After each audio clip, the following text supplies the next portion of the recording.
U.S. President Donald Trump has said that he ordered 2 nuclear submarines to move to regions near Russia in response to statements from the country's former president Dmitry Medvedev. It comes after Medvedev warned Trump on Thursday to remember that Moscow had Soviet-era nuclear strike capabilities of last resort. Trump didn't say where the submarines would be moved to or specify whether he meant nuclear-powered or nuclear-armed subs. Also on Friday, Russian President Vladimir Putin met with his Belarusian counterpart Alexander Lukashenko, announcing plans to deploy Oreshnik intermediate-range ballistic missiles to Belarus, posing a threat to neighboring Ukraine. Russia has continued its large-scale attacks on Ukraine despite U.S. efforts to secure a peace deal. Trump has said that Special Envoy Steve Witkoff is heading to Russia to push Moscow to agree to a ceasefire in its war with Ukraine, and has threatened new economic sanctions if progress is not made. The death toll from a Russian strike in Kyiv on Thursday has risen to 31 people, including 5 children.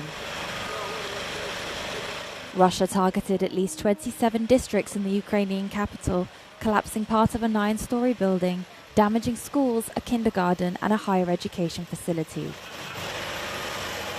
Ukrainian President Volodymyr Zelensky called the attack vile and said it demonstrated the need for increased pressure on Russia.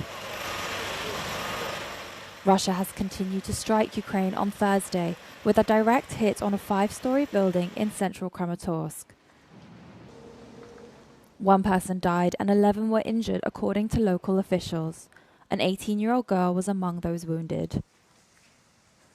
Russia has continued its attacks on Ukraine despite U.S. President Donald Trump expressing disappointment with his Russian counterpart Vladimir Putin. Trump has shortened a previous deadline of 50 days for Putin to agree to a truce to 10 to 12 days. He has threatened to impose further sanctions on Russia should Putin fail to agree to at least a temporary ceasefire agreement.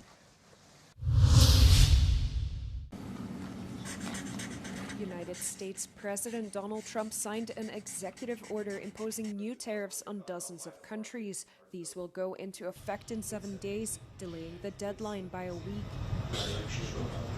It comes as other countries have had the opportunity to negotiate tariff prices up until Trump's self-imposed deadline of August 1st. The Republican president had initially set a minimum 10% tariff on every country and additional levies on dozens who he deemed the worst offenders. Some trade partners were able to negotiate an agreement or even reach tariff-reducing deals. For example, the U.S. President and European Commission President Ursula von der Leyen agreed on a 15% tariff rate for EU exports. Thank you. Other countries, however, were unable to negotiate, injecting them with a new dose of uncertainty. And for some, such as Canada, Switzerland, and Brazil, higher tariffs than initially promised were put into place. Germany's foreign minister Johann Wadepool made a visit to the occupied West Bank on Friday, 1 day after arriving in Israel for talks with Israeli and Palestinian leaders. He said the goal of his visit was to prevent Israel from becoming internationally isolated amid growing outcry over its conduct in Gaza. Earlier, Wadepool pledged more aid for Gaza and urged Israel to ensure its entry. Damit diese Hilfe jetzt schnell bei der hungernden Bevölkerung ankommt, bleibt es essentiell, dass Israel den Vereinten Nationen und den Organisationen sicheren Zugang, Transport und Verteilung ermöglicht. Western countries are putting increasing pressure on Israel to open all access for aid distribution to Gaza. A coordinated effort by France, Germany, Spain, Jordan, and the UAE airdropped 40 tons of aid on Friday, coinciding with another visit by U.S. envoy Steve Witkoff.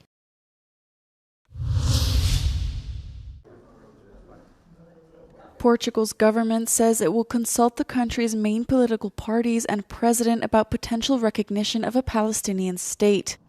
The announcement from Lisbon comes after a series of diplomatic switches regarding Palestine's status.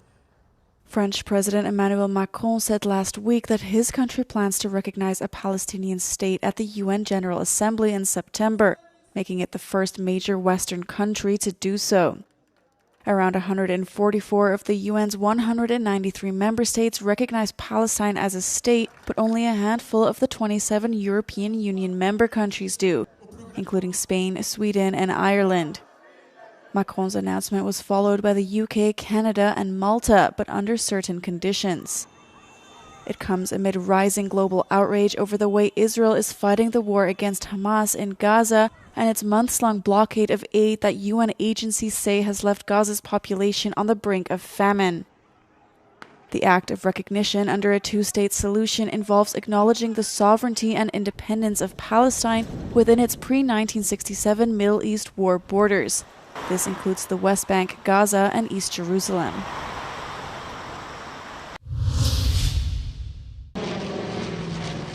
Dozens of residents were evacuated from 2 Portuguese villages as wildfires injured at least 19 people. Over 1,800 firefighters have been deployed nationwide. Há bocado estava mais calmo, mas agora isto de repente piorou muito. Os seus pais tiveram que sair já. Já mandaram sair agora a GNR. While waiting for help, local residents tried containing the blaze themselves. Já andamos aqui desde ontem aqui a vigiar. Ele não chegou aqui porque andava aqui perto também. Mas hoje parece que temos de atacar, senão ele acaba por queimar tudo. The blaze in Ponte da Barca remains the most concerning hotspot, with dozens of people being evacuated from their homes in rural areas of Sobredo and Paradela. And in Aruca, the fire has since been contained, but the blaze burned over 4,500 hectares of forest. Local weather institutions have warned for a severe hot weather episode expected to last until next week, with temperatures forecast ranging from 36 to 44 degrees Celsius. The mayor of Budapest, Gergely Karácsony, was questioned by the police on Friday over accusations of helping to organise this year's Pride March. The Hungarian government and Prime Minister Viktor Orbán had sought to ban the march, which was ultimately attended by hundreds of thousands of people. Karácsony arrived at police headquarters on Friday to a crowd of around 200 supporters. Pride-on nagyon-nagyon sokan megüzentük az egész világnak, hogy Budapesten sem a szabadságot, sem a szerelmet nem lehet betiltani. És ha nem lehet betiltani, akkor nem lehet megbüntetni sem. The mayor emerged from investigators' headquarters after being questioned for little more than an hour. He told reporters he refused to answer the police's questions and had been formally accused of helping organise a banned event. Mondom, a magam részéről nagyon-nagyon meglepődnék, hogyha ez a nyomozás eljutna a vádemelésig. Azt meg teljes mértékben kizártam, hogy a bíróság ezeket a vádokat megalapozottnak találná. The Hungarian government have enabled a constitutional amendment to declare such LGBTQ+ events as a violation of children's rights to moral and spiritual development.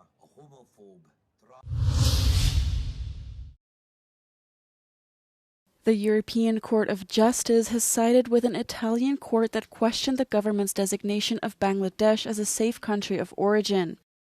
The label would allow deportations and detentions of asylum seekers while their application is under review. The case was sparked when 2 Bangladeshi nationals who were rescued at sea by Italian authorities were transferred to Albania, where Italy has built 2 offshore processing centers. The court ruled that a country cannot be labeled safe if it's not safe for specific vulnerable groups, and the designation must be backed by clear, accessible evidence. Italy's government hit back at the ruling, claiming the decision weakens Rome's ability to fight illegal immigration and protect borders. But the ruling may only have a short-term impact. An EU regulation set to take effect in June 2026 or sooner will allow governments to declare countries safe with certain exceptions, aligning more closely with Italy's approach.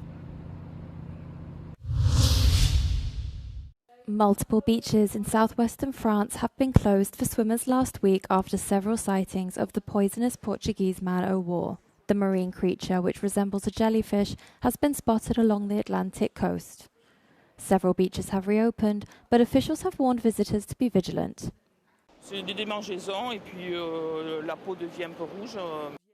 The Portuguese man-o'-war is a marine creature recognizable by its air-filled bladder. Its venom can trigger reactions from skin irritation to vomiting and respiratory distress. With its 200-metre-long tentacles, the man-o'-war can kill small marine creatures and, in rare cases, be fatal to humans. Si nous on n'est pas là, prendre du sable et se frotter parce qu'en fait c'est des filaments qui viennent se coller à la peau et avec le sable on va pouvoir réussir à enlever les filaments. Donc tout d'abord enlever les filaments et après le mieux c'est de rincer. Local hospitals have warned against touching the creature with bare hands. If stung, individuals should seek medical advice.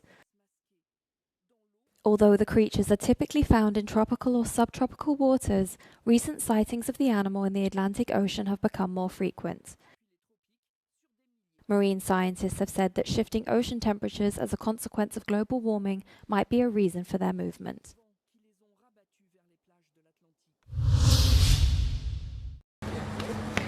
FBI Director Kash Patel has sparked backlash in New Zealand by suggesting the opening of its first standalone office in the country aims to counter Chinese influence in the contested South Pacific Ocean. The announcement that we are opening up our law enforcement attaché office here in Wellington shows the world that the FBI is actually prioritizing a permanent presence across all Five Eyes countries. And here in New Zealand, we had not had that until this historic moment. New Zealand ministers subtly dismissed Patel's claims. A government statement issued emphasised joint efforts against fighting crime and made no mention of China. Defence Minister Judith Collins said she expects no response from China. I don't expect any response at all. This is our country, our sovereign right to do what we do. The office's opening aligns New Zealand with other Five Eyes intelligence sharing nations.